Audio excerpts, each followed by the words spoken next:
Ever since I can remember, I wanted to be an astronaut, a microbiologist, a scientist. I had a passion for learning and discovery. You'd always find me reading a new science book or taking as many science classes as I could, because my passion was endless. But all of that stopped in 10th grade.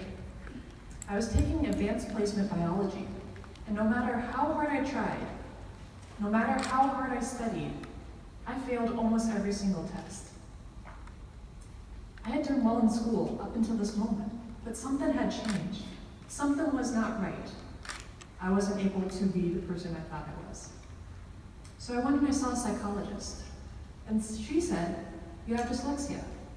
But I wondered, how could I have dyslexia without knowing for 16 years? For most of my education, I was homeschooled. And so I wasn't in a traditional classroom setting where you're compared to your peers. I was at my own pace, and I could take creative projects. So I had learned to adapt to my learning difference without really understanding that I was doing that. For example, I read by the shapes of words. So if you take a word such as applesauce, right? I read based on that shape. That's how I identify it. But this can also pose problems. If you have a word such as applause, the shape is very similar. So I had to learn how to read from context and gain information based on clues I could pick out through what I was reading. So there was often times where I'd misinterpret what was given to me. With my diagnosis, I started to realize about myself that my potential had changed. I thought that I was slow, incapable, and quite frankly, dumb. I was a creative student. I'd often spend my time working on pictures or drawing, and if I was given the opportunity to draw a picture or do some sort of visual representation of my knowledge instead of writing an essay or taking a test, I would totally do that. But now, I could see that my passion for science might not be my calling. To put in perspective, there's a rule called the square root rule that explains what a dyslexic might go through when they're trying to master a concept. So it goes like this. If it takes an average learner about 100 hours to master a concept, you take the square root of that, which is 10, multiply it by the original amount, and then you get 1,000. So what takes an average learner 100 hours to understand might take a dyslexic learner 1,000 hours. My passion seemed so far out of reach. At Drake University, I studied digital media production and music. With these majors, I felt like I picked a safe zone. I would be able to rely on my creative ability instead of my academic ability in order to get my degrees. Looking back, I realized two things. One, without my label, my future possibilities were endless. I could do anything I set my mind to. But second, with my label of dyslexia, my future was constricted by my perceptions and society's perceptions about dyslexia. So I began to research. I was researching not only to tackle some of my self-insecurities, but my condition of dyslexia is considered mild, and I was compelled to figure out what people face when they have monumental challenges with dyslexia. What was their self-image like? What was their future? How did they see themselves? And so I started to research, and I realized that there are so many gifts hidden within a learning disability. It was then I decided that I'd make a visual representation of what I had learned. So I worked hard and put together an animation video that expressed some aspects of dyslexia and traits, but also explores the gifts hidden within a disability. I was compelled by the realization that why do we stop at the disability without acknowledging the ability? Everything I thought I knew about dyslexia was wrong. Now I'd like to show you how I learned to see differently. Take a second. Look around. Words are everywhere.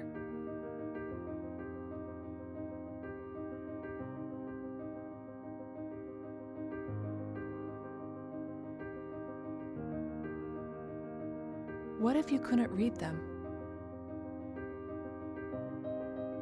What if you couldn't decode them? What if words blocked you from your potential?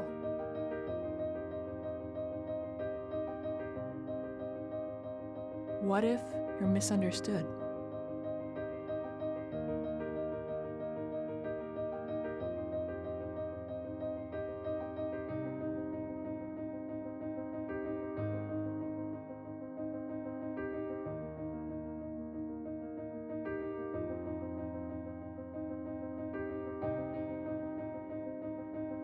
So what is dyslexia? 1 in 5 people are dyslexic. It exists on a spectrum from mild to severe. Dyslexia is not connected to intelligence and not limited to the English language. But what is it actually? Simply put, dyslexia is a learning difference. It is a completely different pattern of brain organization and information processing. Specifically, dyslexia is the difficulty in learning to read or interpret words, letters, and other symbols.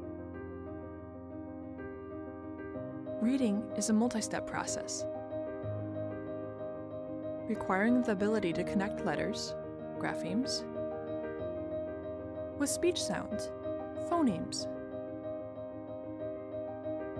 The English alphabet has 26 letters, 44 sounds, and approximately 70 letter combinations. For most, this process becomes automatic, but for dyslexics, the process of reading a word starts over each time. So imagine that each time you saw words, you experienced it something like this.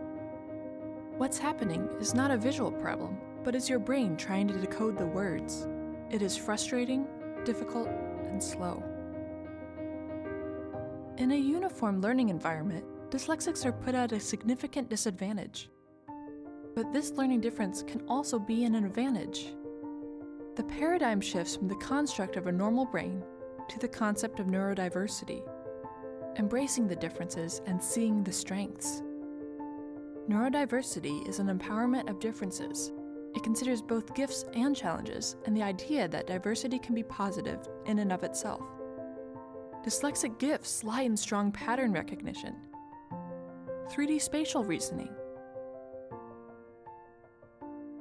and complex problem solving.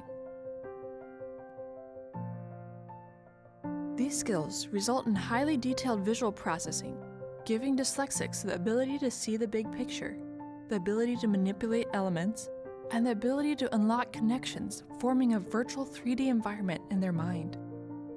All of these gifts are not in spite of dyslexia, but because of it.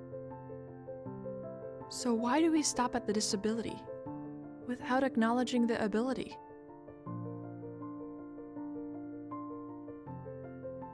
Everybody is a genius. But if you judge a fish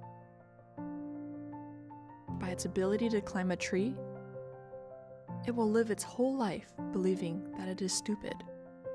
Albert Einstein, dyslexic.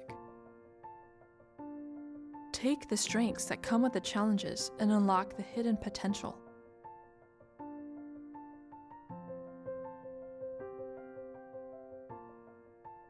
Because fostering the strengths of dyslexia empowers the resilience needed to break through the challenges of school, work, and self-confidence. Acknowledge the abilities, learn outside the lines, and embrace vibrant diversity. I was shocked to see that there are so many gifts hidden within a disability. I realized that there are strengths within struggles, whether it's dyslexia or any other challenge. I was also shocked to know that people like Albert Einstein, Steven Spielberg, and Steve Jobs all have dyslexia, but yet they raised to the top of their career and paved the future that we have today.